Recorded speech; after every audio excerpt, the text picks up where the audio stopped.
आजचा व्हिडिओ आहे sea food lover लोकांसाठी. आज मी बनवत आहे सुरमई आणि बोंबील फ्राय आणि कोळंबीचा सार. सर्वात पहिला ना बोंबीलला लिंबू व्यवस्थित लावून घ्यायचं आणि असं ताट तिरकं करून ठेवायचं.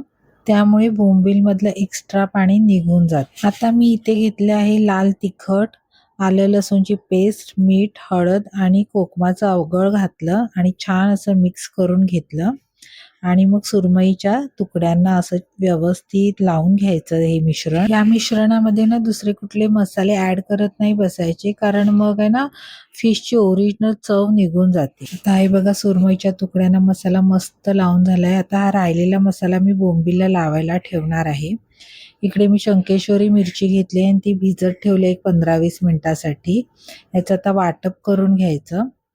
नारळ घेतलाय मी ओला आणि त्यात शंकेश्वरी मिरची टाक. आता ह्याच मिक्सरच्या भांड्यात मी आलं लसूणची पेस्ट आणि धने जिरे पावडर टाकली आणि छान असं वाटप बारीक पाणी घालून वाटून घे. मच्छीचं वाटप ना एकदम गंधासारखं बारीक करायचं.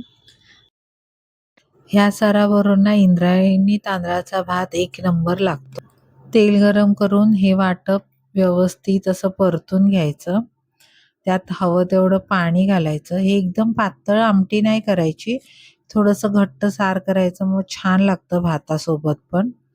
आणि मग थोडंसं मीठ आणि कोकम टाकायचं आणि मग मी त्याच्यात थोडासा चवीपुरता गरम मसाला पण टाकला आणि कोळंबी टाकली त्यात आणि चांगली अशी साराला उकळी काढली. तर असा हा टेस्टी सार आता तयार आहे. मी थोडीशी कोथिंबीर टाकली त्याच्यात. कोळंबी पण बघा अशी मस्त शिजली.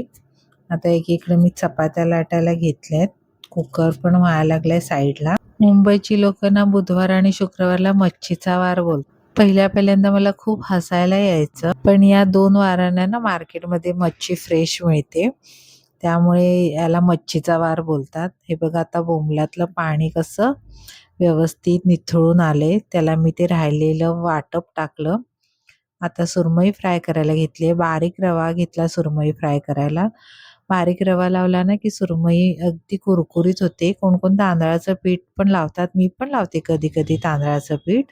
मी ना मच्छी एकदम डीप फ्राय करत नाही, अशी शालो फ्रायच करते. लागेल तसं थोडं थोडं तेल टाकायचं आणि मच्छी छान फ्राय करायची. एकदम क्रिस्पी आणि मस्त मच्छी होते. बघा आता आपली सुरमई अशी कुरकुरीत फ्राय झालेली आहे आणि बोंबील पण मी तसेच रवा लावून फ्राय करून घेतलेत. तुम्हाला हा व्हिडिओ कसा वाटला नक्की कमेंट करून सांगा आणि जाता जाता सबस्क्राईब करा.